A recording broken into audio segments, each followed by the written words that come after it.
Olá, minha gente, tudo bem? Comigo tudo bem, graças a Deus. Apesar de ser um dia chuvoso, é bom, é maravilhoso viver. Estamos vivendo o começo de 2023. Já esta é a segunda gravação, segundo vídeo do mês, do ano. E nesta ocasião estarei falando sobre a honestidade. A honestidade nos livra do mal. Uma frase simples que vai se justificar em toda a minha prática.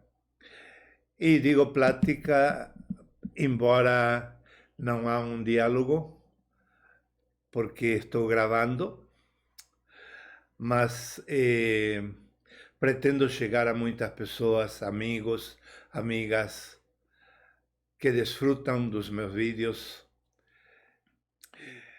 Essa questão da honestidade, eu tenho falado muito em reuniões de pastores, mas, por outro lado, também tenho falado em aulas da faculdade, do segundo grau, do instituto. Eu lembro quando estava frequentando, cursando num instituto a tanatologia em Buenos Aires. Muito se discutia atributos humanos, digamos, ou virtudes, como a honestidade, até onde poderia ser considerado que a pessoa está sendo honesta e não mentindo. E nos dias de hoje isso virou uma moda, porque é uma via de escape. É uma via de escape psicológica que as pessoas procurem ter algum argumento para justificar sua honestidade, ou melhor, sua desonestidade. Principalmente no âmbito político, nas famílias. Muito se dá nas famílias também, que as pessoas querem se justificar no mal que elas estão fazendo as coisas, ou nas palavras ditas, nos argumentos sustentados. Enfim, de diversas maneiras, as pessoas cometem desonestidade. E para justificar que elas estão bem, estão certas, elas cometem ainda mais erros, vícios ou, biblicamente falando, pecados. Isso nos mostra que a questão da honestidade é uma questão realmente atualíssima e muito necessária de examinarmos, de termos entendimento nesta questão, porque, olha, eu achei mais desonestidade entre os pastores e os cristãos em geral do que em qualquer outro lugar. Porque a gente que lida com muita gente por todos lados, no meu caso, eu sempre dialogo muito com as pessoas não cristãs, ou pelo menos não da denominação religiosa chamada evangélica. E conversando com as pessoas, eu percebo que as pessoas mentem com prazer. Vejo que muitos mentem e não nem percebem porque já estão acostumados a mentir. Outros mentem convencidos de estarem na verdade. E também muitos gostam de brincar com a questão e riem riem quando dizem que estão por mentir ou dizer alguma coisa talvez ofensiva, talvez uma meia-verdade, ou talvez apenas uma opinião. Isso a sociedade não religiosa. Agora bem, é triste ver que nas igrejas denominacionais o que mais há é desonestidade. Se vamos querer viver a vida da igreja genuinamente, nós precisamos remover os vícios que estão dentro de nós antes que mudar de modelo, de liturgia, de ritos, de cultos, de pregação, de ensino, de outras atividades. Ou seja, a parte exterior, a parte visível da nossa cristandade é secundário. O pior de tudo é quando dentro de nós existem vícios como a desonestidade e nós abrigamos esse vício, cuidamos dele para que não desapareça de nós. Aí está o grande problema. Aí não há um igrejar genuíno. Estamos simplesmente tendo uma teoria de que estamos genuinamente vivendo o cristianismo, e não. Inclusive nas denominações e em grupos familiares, nos matrimônios cristãos, nas famílias ditas cristãs, em todos esses ambientes, se não atacamos de raiz para arrancar desde dentro de nós a desonestidade, nós estaremos sendo religiosos. Mesmo que tenhamos na aparência toda uma mudança da religiosidade para uma vida genuína, uma vida de fé genuína.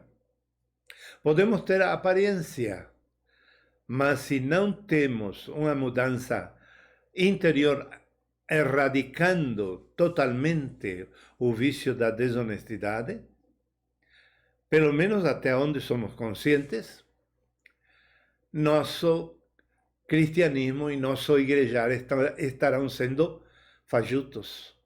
A mesma coisa que estar fingindo de cristão dentro de quatro paredes de um templo denominacional. Mesma coisa.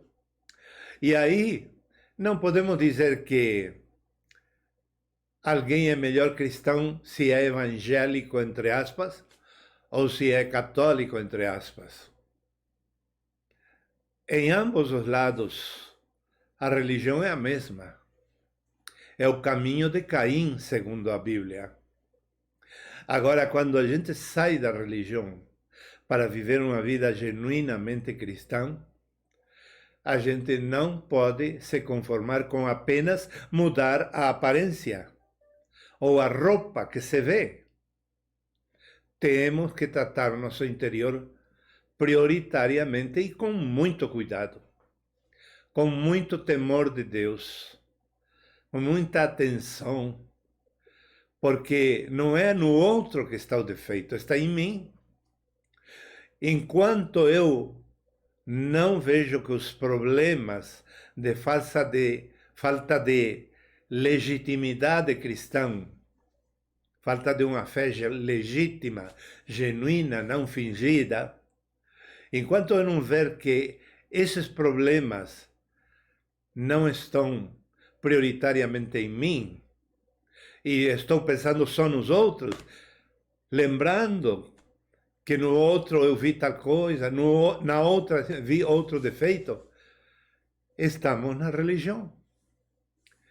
E para vivermos a vida da igreja genuinamente, nós temos que praticamente esquecer de julgar os outros. Esquecer de julgar aos irmãos. Os irmãos na fé, mesmo que sejam denominacionalistas. Muito menos vamos julgar o mundo ou as questões políticas. Não tem como você se dedicar a essas coisas quando que não corrigiu o seu próprio interior. senão estaria sendo uma negação da sua fé cristã. Muitas outras práticas de fé, espírita, orientalistas, até mesmo a católica, que é cristã, mas tem um viés enormemente religioso. Todas elas, todas as crenças, as confissões de fé não genuinamente cristãs, elas se focam demais no exterior. E se no exterior está tudo correto para elas, para essas crenças, estaria tudo bem. Ninguém poderia julgar e nós estaríamos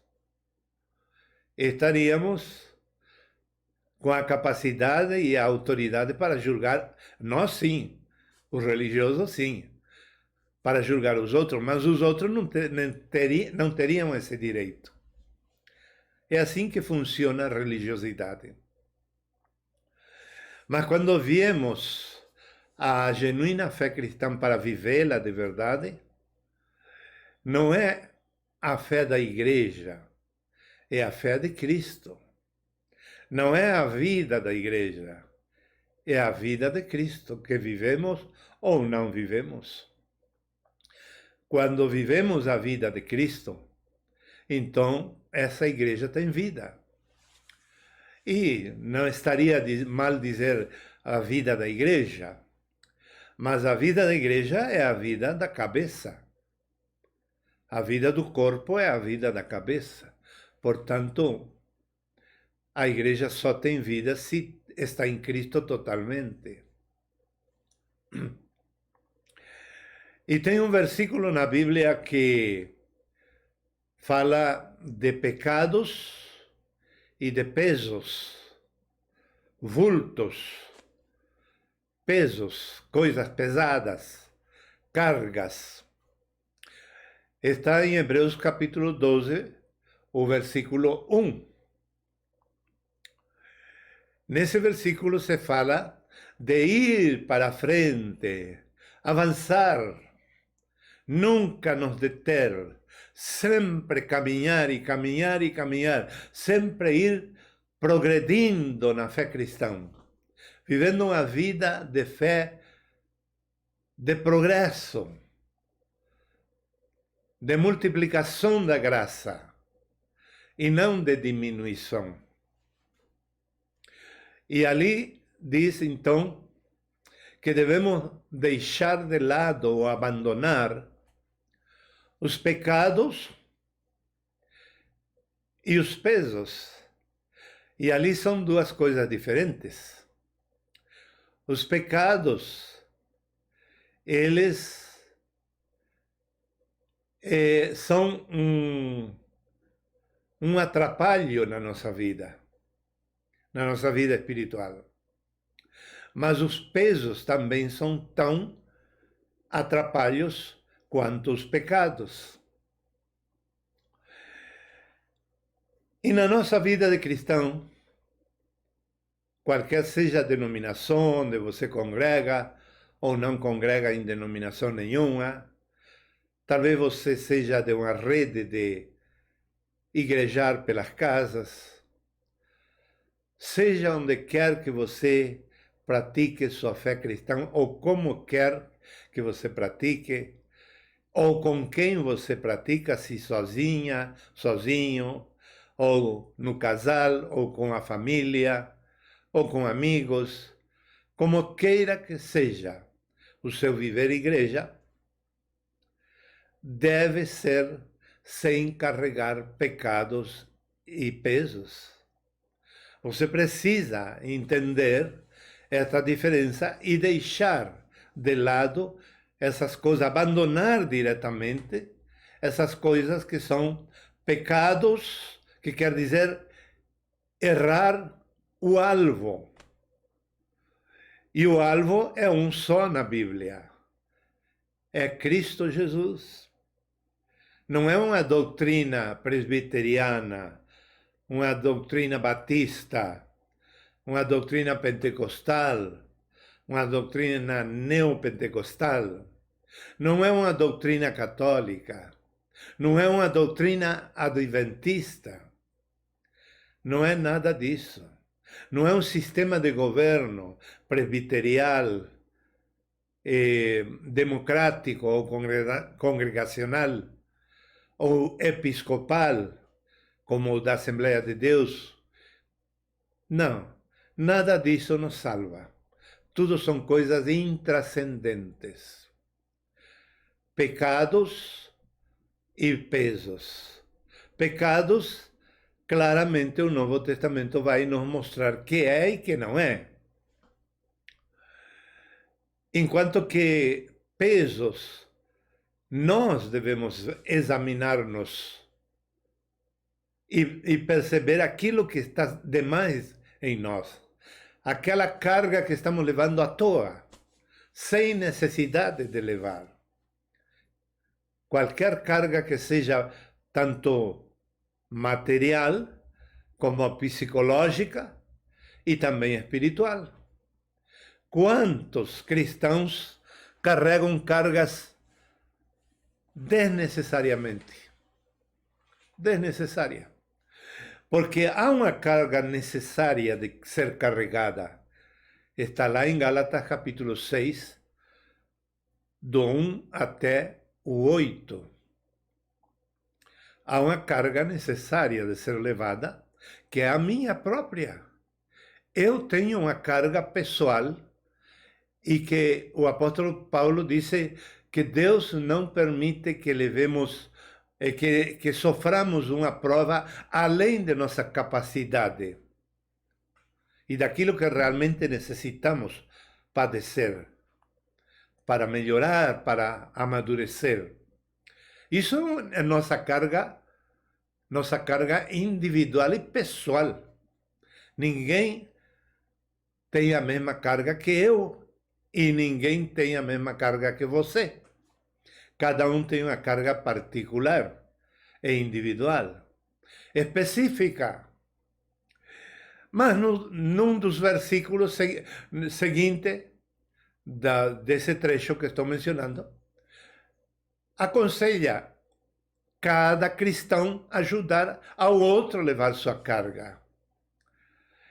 Então estamos falando de uma carga necessária.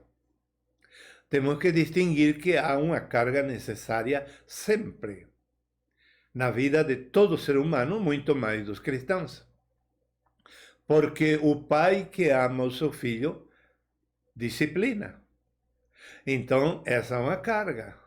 A disciplina que eu mereço não é a que você merece.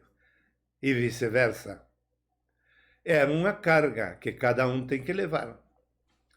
O apóstolo Paulo disse que ele tinha um espinho na carne, que era um mensageiro de Satanás, que o esbofeteava, dava esmurro nele. E por esse problema ele orou 3 vezes. E Jesus disse para ele: basta-te minha graça.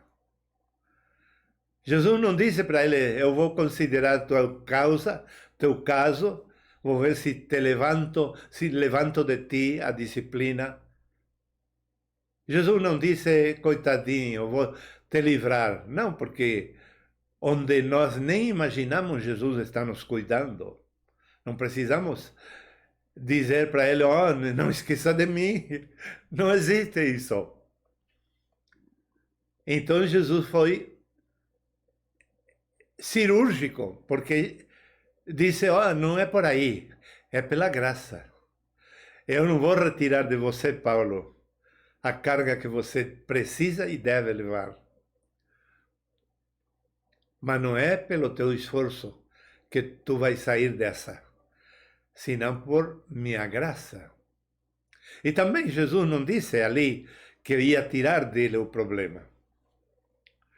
Quando eu comecei a passar um sofrimento muito forte, um confronto espiritual muito profundo e amplo, desde faz 3 anos e não para até agora. Tem dias que para, tem dias que aumenta. Eu contei para vários conservos em Cristo, companheiros, amigos, amigas, e quase ninguém teve a ousadia de me aconselhar. E isso é sinal de prudência. Mas alguns, seja por falta de maturidade ou por prudência, de imediato me aconselharam achando que o conselho pode resolver uma questão de disciplina de Deus. E disciplina não é sempre castigo.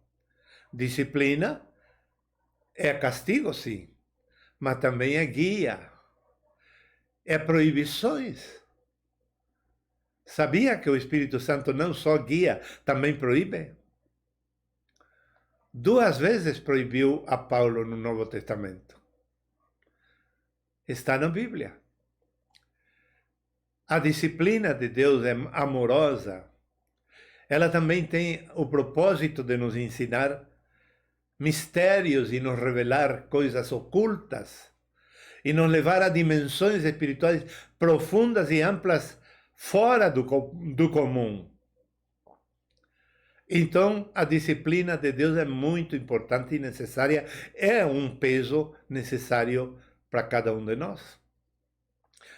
E eu entendendo isso, na grande maioria das vezes, sofria e buscava do Senhor a graça para saber como vencer o problema, o momento, mas eu sabia que se logo aparecia o mesmo problema, ou ainda pior, eu sabia que não é que eu estivesse em pecado.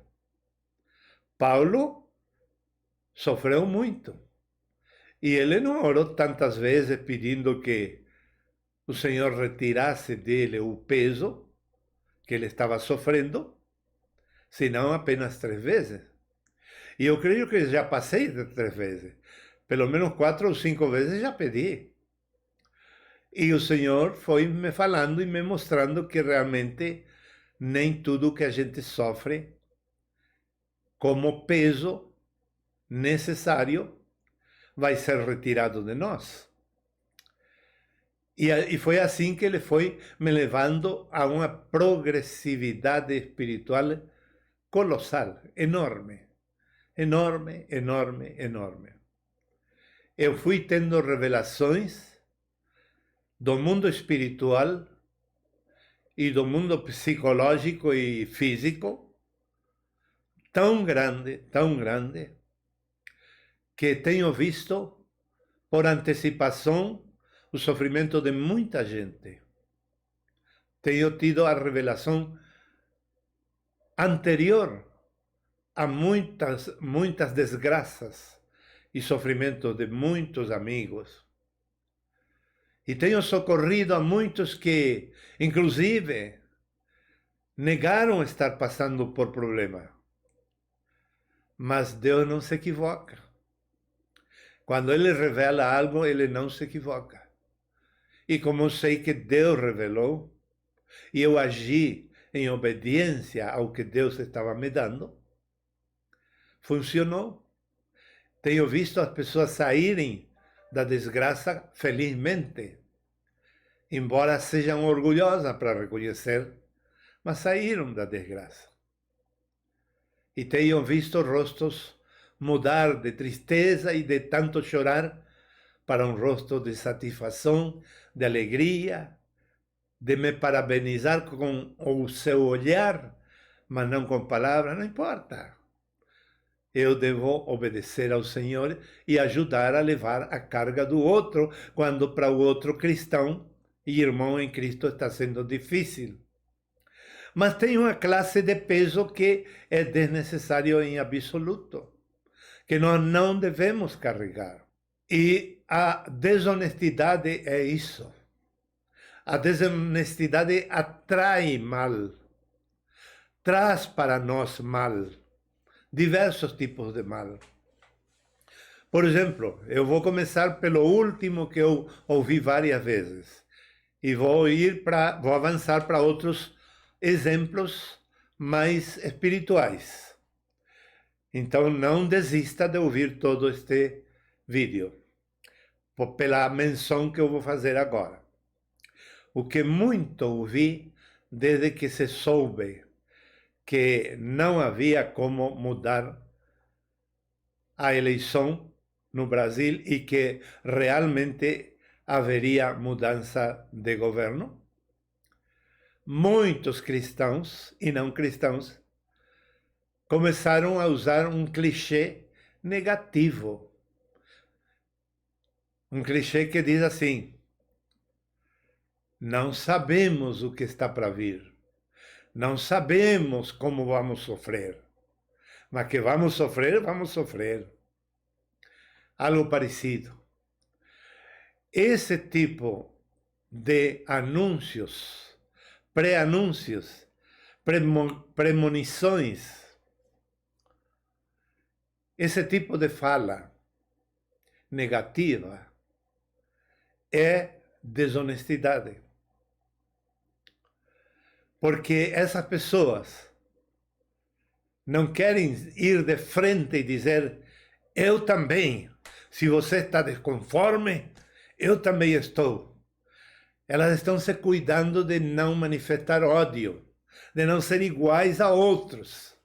Então, elas procuram ser mais suaves, dizendo a gente, ou na forma aparentemente positiva, dizem: sabemos que vai piorar a coisa, sabemos que vai piorar, mas temos que confiar em Deus.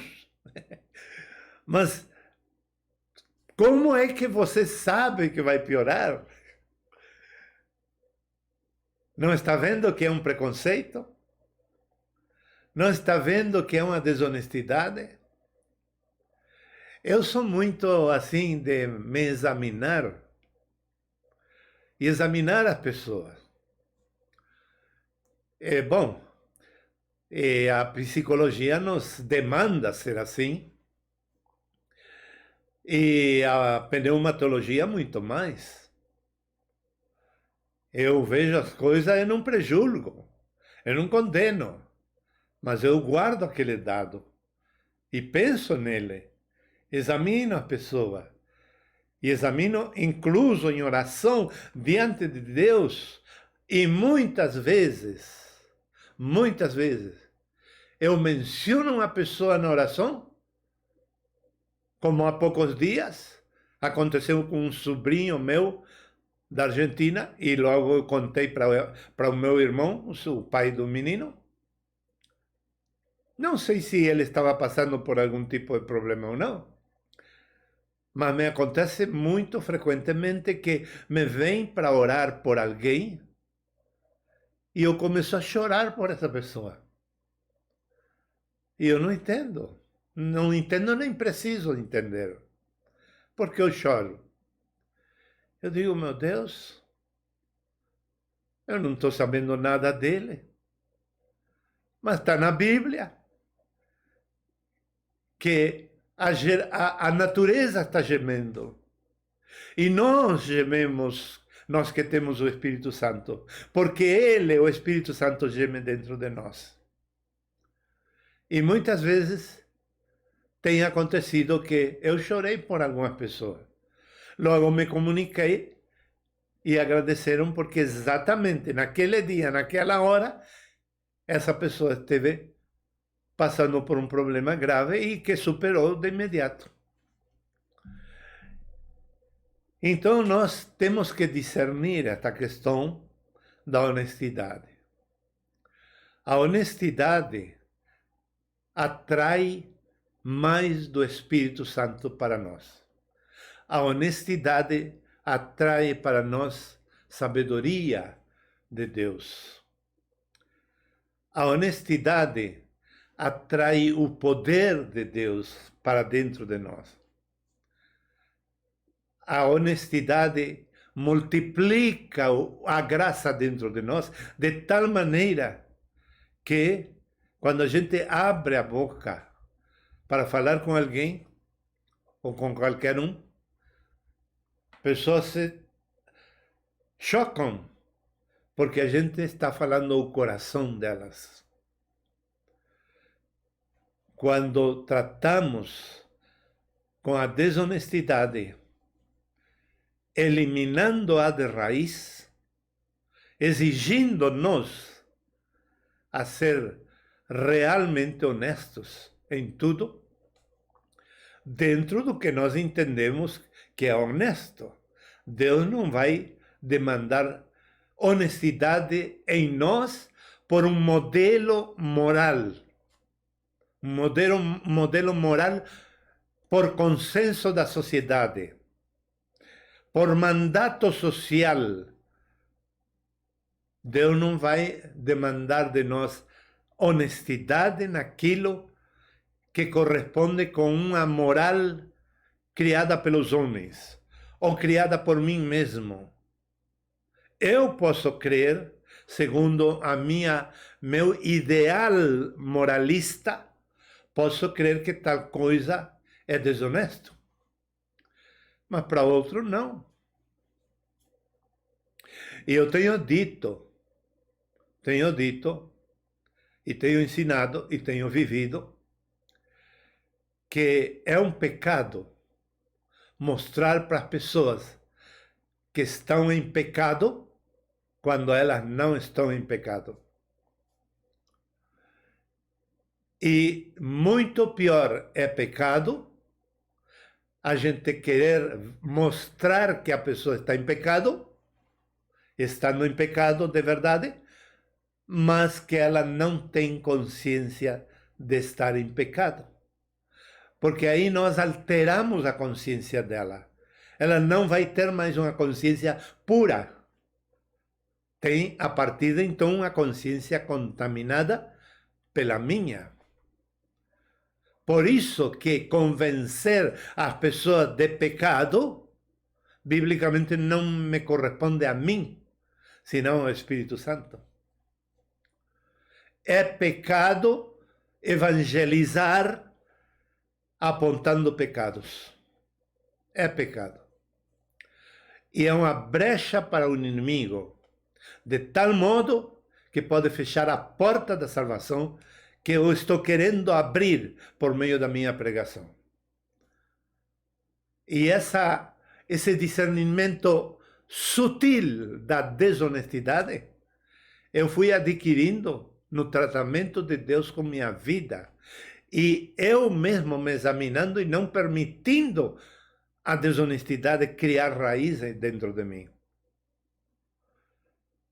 Então tem coisas que são mentiras e que nunca mais eu cometo.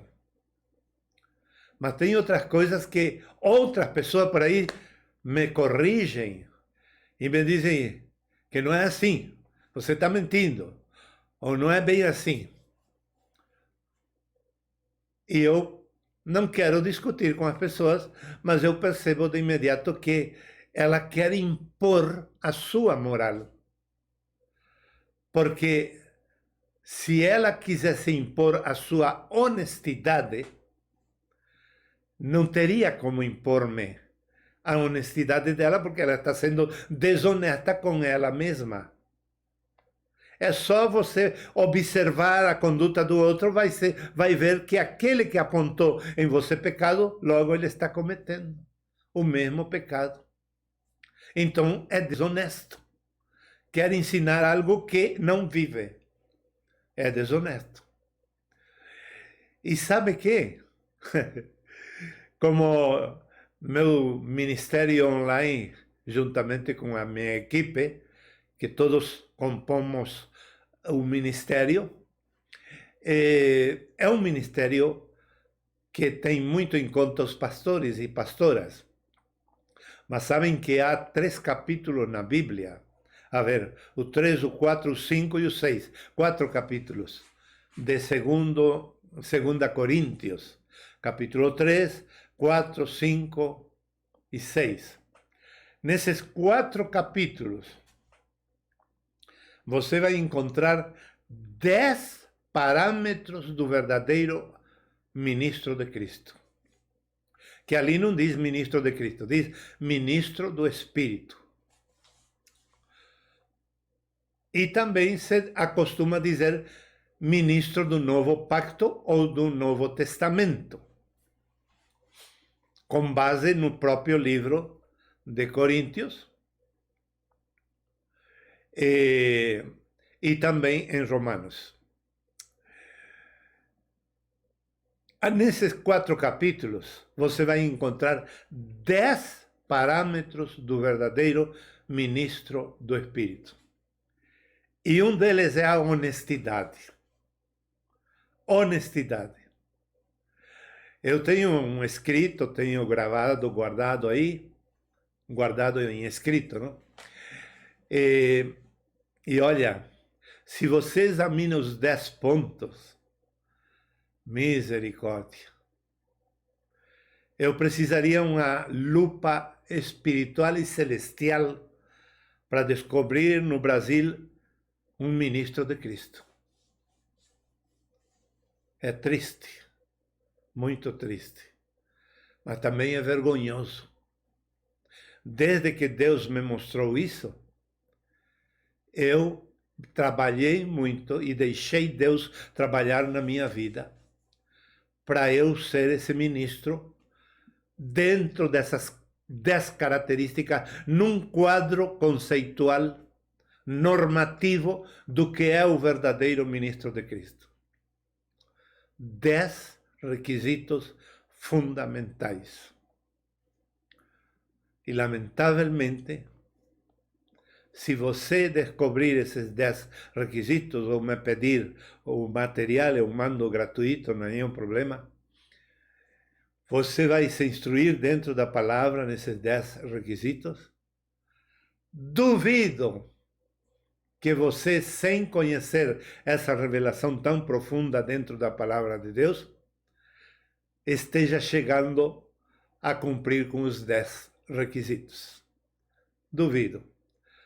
Porque a carência de caráter moralmente correto e vivo com a vida de Deus dentre os ministros religiosos é catastrófica. A carência, a situação deles é catastrófica. E tem muitos que você nem suspeita desonestidade. Não tem como suspeitar. Eles aparentam tão bem que você se espelha neles e diz, poxa, é um exemplo de vida para mim. Eu encontrei muito poucos homens e muito poucas mulheres de Deus com esse perfil completo. Mas os que eu encontrei, eu não endeusei. Porém, os tomei como exemplo para a minha vida. Eu tive exemplos impecáveis. E isso me motivaram ainda mais a me policiar e procurar eliminar da minha vida qualquer vestígio ou novo sinal de nova desonestidade. Em outro vídeo, eu contei que no seminário coreano, o Dr. Pedro Kim, da Coreia, se surpreendeu de um ato meu. E eu agi de maneira totalmente normal. E eram dezenas e dezenas, bom, sim, fica bem dizer dezenas. Éramos 181 alunos, todos pastores e todas pastoras. 181. Todos fomos enviados a pregar na rua, por grupos. E dos 181, só eu produzi surpresa no diretor do seminário, o Dr. Pedro Kim, que faz poucos meses partiu com o Senhor, na Coreia. E fui o único. E ele se surpreendeu. Como eu não entendo o coreano, ele falava para o seu intérprete, e o intérprete me olhava a mim, o doutor Pedro também me olhava, e se olhavam entre eles e dialogavam na sua língua, até que eu disse: o que está acontecendo? E aí o intérprete me contou o que aconteceu. Que vergonha, hein? Que vergonha. E eu não sou melhor que ninguém. Eu simplesmente sou um desonesto que veio aos pés de Cristo. Milhares de vezes, talvez. Por anos e anos e anos aos pés de Cristo, para Ele me mudar. E o problema grave da maioria dos cristãos não é ser desonestos, é não querer reconhecer que é desonesto. E não se deixar trabalhar pelo Espírito Santo para ser transformado, mudado e deixado de ser desonesto para ser honesto. A desonestidade é a falta de integridade de caráter. É a falta de personalidade sã e equilibrada. É a falta de coerência entre o comportamento e o que se crê e o que se vive. Há uma falta de coerência. Essas três coisas estão em confrontos. Também a desonestidade é a falsidade, que é muito fácil ser falso.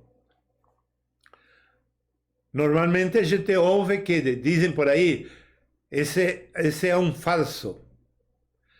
Como que nessa palavra queremos dizer que não fica espaço nessa pessoa para a verdade. Mas todos nós, em algum momento, falseamos as coisas.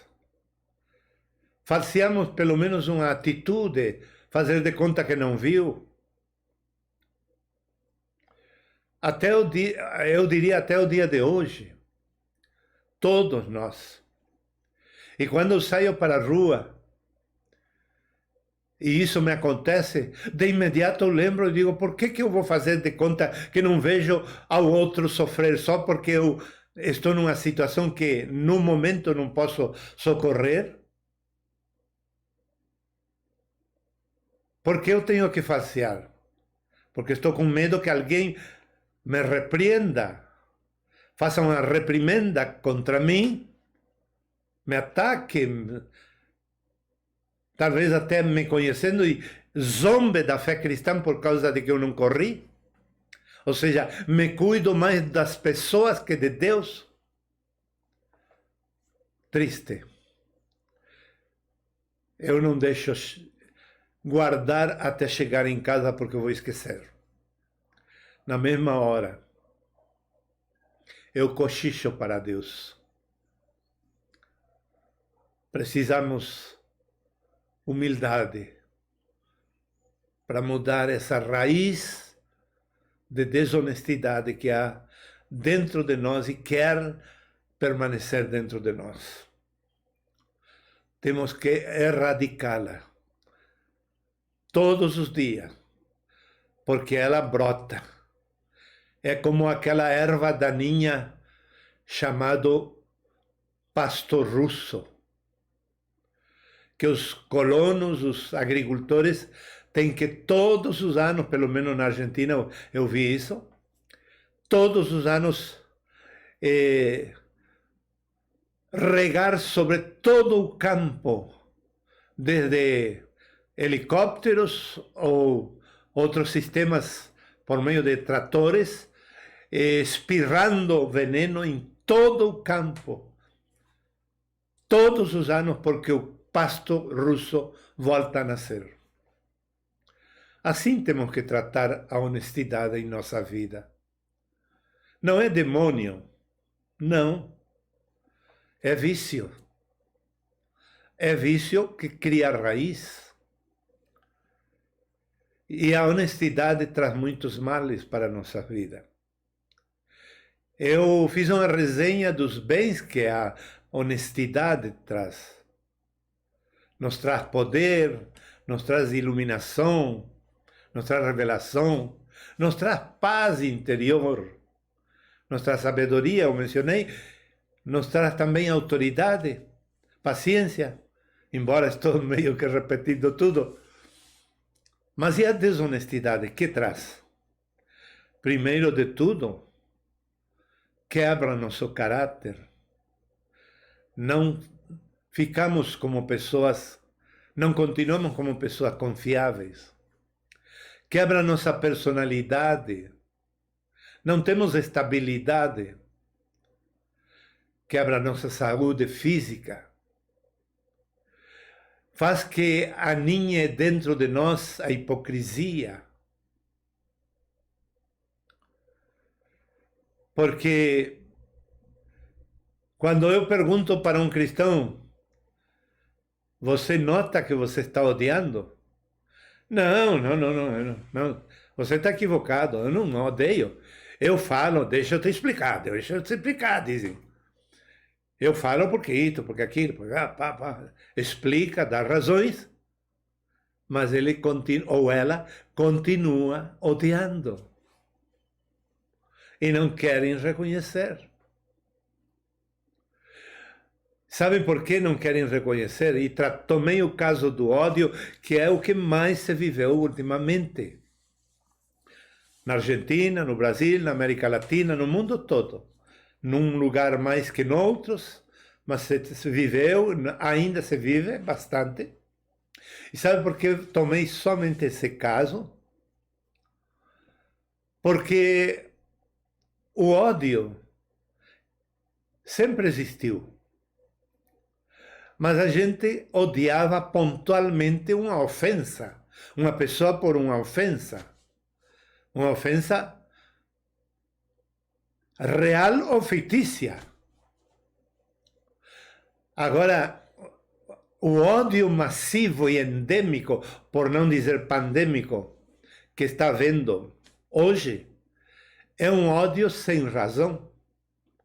É um ódio que se baseia no que os políticos quiseram começar a bater naquela tecla de maneira estratégica até fazer na cabeça da pessoa. E veio o lawfare, que é uma ferramenta jurídica para manipular as leis e fazer encaixar um pedacinho de uma lei aqui com outro pedacinho de outra lei, tudo, então armar uma causa e dizer, este roubou, este mentiu, este cometeu prevaricato, este cometeu outro crime, outro delito, por meio daquele retalho de leis que eles juntaram e criaram uma causa. E você olha na sua ignorância de leis e até por causa da medida de ódio que possa haver em você, você olha aquela sentença e você diz, não, está certo. É um juízo dentro da lei. Mas a mesma lei que diz que fulano é adúltero, ou que matou, vamos tomar como exemplo isto.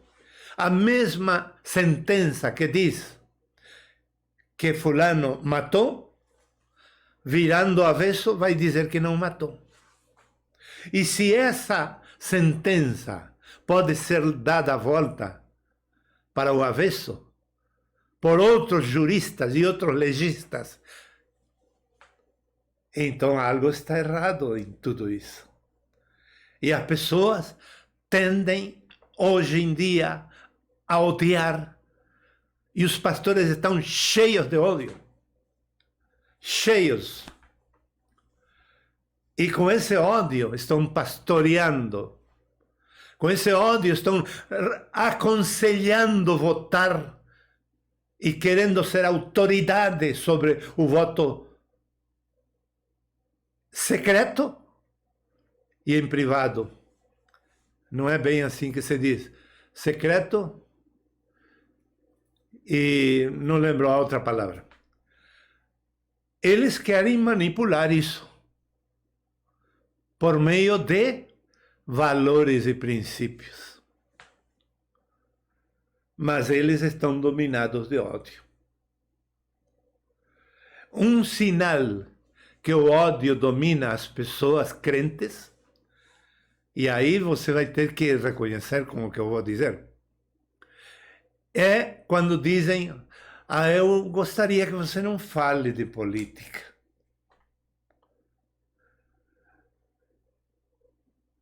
Não gostar que falem de política pode ser genuíno. Pode ser genuíno. Se minha mãe vivesse ainda, ela diria essa frase. Porque ela era muito prática e rápida. Eu entrava num diálogo com ela, ela dizia: filho, isso não entendo, não dá para minha cabeça. Me explica bem, senão mudamos de assunto. Não quero nem saber disso. Ela era assim, direta. Isso é honesto. Tem muita gente honesta. Mas a grande maioria usa a frase para ocultar sua desonestidade. Porque na realidade, elas gostam de falar a política que elas têm por predileção. E que gostam que falem aquilo que elas creem e que estão convencidas daquilo. Então são desonestas. E por que estou falando da honestidade nos livra do mal? E do outro lado da moeda, a desonestidade atrai, puxa, traz com muita força muitos tipos de males para nosso corpo físico, para nossa psique, para nosso espírito. Por que estou falando disso? Porque estamos cheios de problemas. Se não é econômico, é matrimonial. Se não é matrimonial, é por uma dívida. Se não é por uma dívida, é problema de relacionamento com amigos. Se não é problema com amigos, é problema com a nora, com a sogra. Enfim, problema com o filho, com a filha, com a mãe, com o pai, com o vizinho. Há tantos problemas hoje em dia multiplicados. E como isto está vigorando demais os problemas, sem solução, e as pessoas não sabem onde ir, com quem conversar e tratar o assunto, e ter alguém que saiba levar seu próprio peso e ajudar ao outro a levar o peso dele. As pessoas estão confusas, perdidas, desesperadas. Mas eu quero dizer, para terminar esta gravação, que a honestidade nos livra de todo mal, de toda classe de mal. A honestidade é uma ferramenta poderosíssima. Eu ganhei 5 juízos mentirosos, sem vergonhas, mas eu não menti para ganhar. Eu fui honesto e orei muito antes de ir, e eu disse: Senhor, eu não vou mentir, vou dizer a verdade. E se dizendo a verdade, mesmo assim vou preso, eu vou gozar da minha prisão, sabendo que estou sendo preso por Cristo e pela verdade, e vou aproveitar para evangelizar lá dentro. Mas se eu, dizendo a verdade, vou ser livre, amém. Vale a pena dizer a verdade. Então, meus queridos amigos e amigas, a honestidade vale muito. E ninguém precisa apontar noutro desonestidades. Às vezes sim, mas na maioria dos casos temos que nos privar. Porque é ofensivo. Porque não corresponde nós querer apontar o interior das pessoas. Não nos corresponde. A não ser que tenhamos muita confiança e o próprio interlocutor está se prestando para esse tipo de tratamento.